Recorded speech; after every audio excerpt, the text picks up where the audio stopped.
Hello everybody, I hope that all of you are doing very well. Today we are going to study a very interesting topic, which is free fall motion, okay, or what will happen to object under free fall. You still remember, guys, when we studied the one-dimensional motion when the object is moving horizontally, okay, along x-axis. So this is one possibility of having one-dimensional motion. It is possible for the object also, guys, to move along y-axis, which is moving vertically, as you will see right here.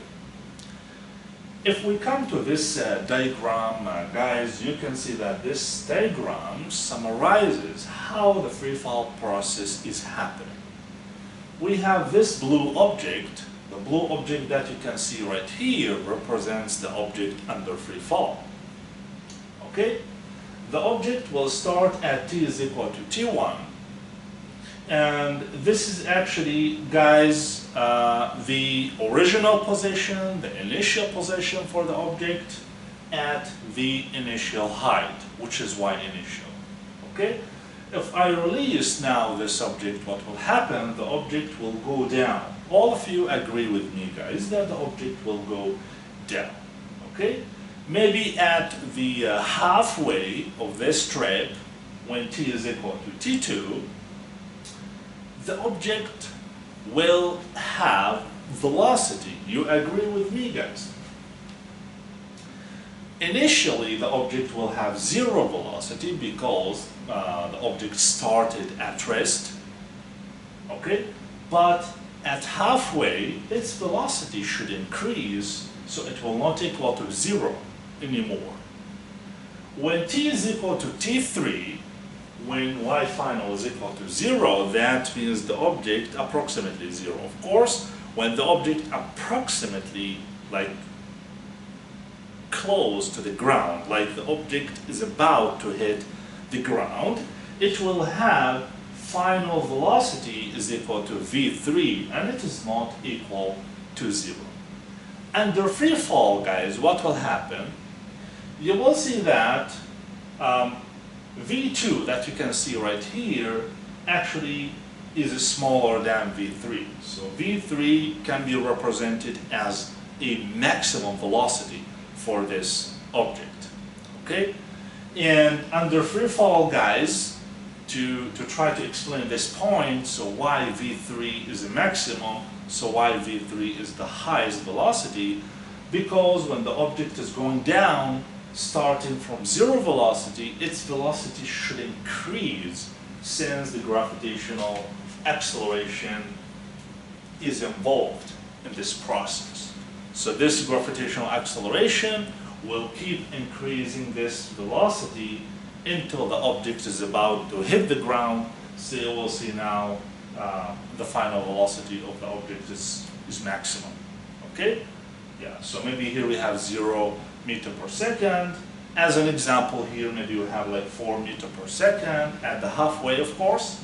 Maybe when the object is about to hit the ground, this velocity can be, for example, like 8 or 9 meter per second. So it should achieve the maximum value when the object is about to hit the ground. So this is very nice. So understand from this diagram how the free fall process is happening. There is another question. How can we dictate this motion? Or not dictate, but how can we solve problems that is related to free fall topic? Actually, these equations that you can see right here can dictate the free fall motion. We have 3 equations. They are very important equations. So as you can see, the first equation has something to do with the final velocity, initial velocity, acceleration, time. And the second equation also final velocity, initial velocity, and acceleration and time. Displacement, which is the y displacement, guys. And finally, this equation right here has something to do with the y displacement and initial velocity and time and acceleration. So the displacement, guys, simply is y final minus y initial, and it is negative because the motion actually is along the negative side of y-axis. So the displacement can be negative. And all of you guys know the difference between distance and displacement, and the displacement is a vector, it has a direction, and it is possible to have negative or positive displacement. So that's very nice. But these equations that you can see right here has acceleration term here. These acceleration terms, guys, needs to be replaced with the gravitational acceleration, which is negative g. And we know from the textbook that the gravitational acceleration is equal to 9.8 meter per second squared. So we need to replace the a's here with negative 9.8 meter per second squared. Why do we have a negative sign right here? Again, the gravitational acceleration that you can see right here actually is working downward. It is working along the negative side of y-axis, and that's why we need to include negative sign right here, guys. Okay, the negative sign indicates the negative side of y-axis. Okay, and also the velocity actually is increasing along the negative side of x-axis, so it should increase, but with a negative sign, guys. Okay, so that's very nice. We know from the diagram something, we know from these equations another thing. So it's very good idea now to try to study the free fall graphically. What do we mean by graphically here, guys? We need to try to understand how the position versus time plot and velocity versus time plot and acceleration versus time plot work for free fall motion.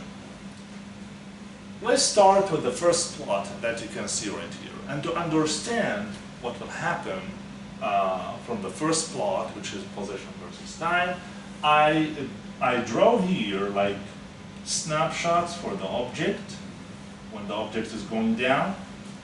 Let's assume that the time between each two snapshots is 1 second. Okay?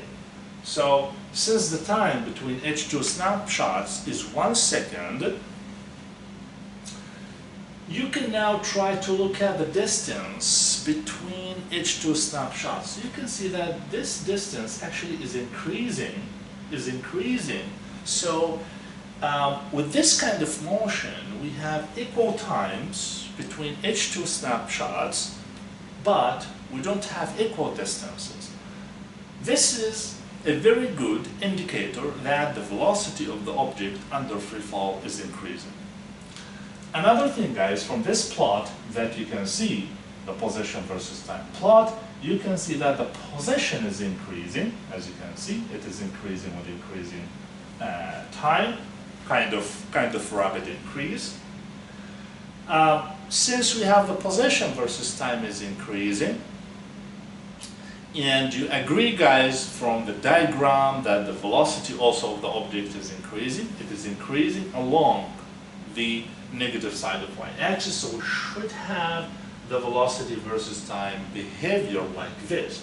So the velocity is increasing with increasing time, but it is increasing along the negative side of y-axis. So if this is the origin of velocity versus time plot, all of these numbers are negative. Okay? And that's going to give you negative values for the velocity. Okay? Even the maximum value for the velocity should be negative, which is this value right here. Okay? So now from the velocity versus time plot, guys, we can have very, very nice property, which is finding out the gravitational acceleration. So the gravitational acceleration can be taken from the slope of the velocity versus time plot. So you can see from here, change in velocity over change in time is equal to the acceleration, and that can give you like a constant number. Okay, so the constant number, guys, if we try to plot acceleration versus time for this kind of motion, you will see, guys, that the acceleration is constant. It will continue to be constant and continue to be negative. Again, why negative? Because the gravitational acceleration is working down along the negative side of y-axis. So that's very nice. Now, what's the plan for the next session, guys? You can see those two very nice equations. So next session, guys, we will try to have some very good examples that can help you to understand this topic even more. And I will post recording for you guys after the session. So I would like you to see this recording. The recording actually, guys, is about tossing object up. So the object will go up and then go down. And this recording, guys, will help you to understand how the gravitational acceleration is working. And it is very important, guys, for the free fall motion. Okay, so watch the recording, bring your questions, guys, next session, and let's do some examples. Okay, so thank you so much, and see you next session, guys. Thank you.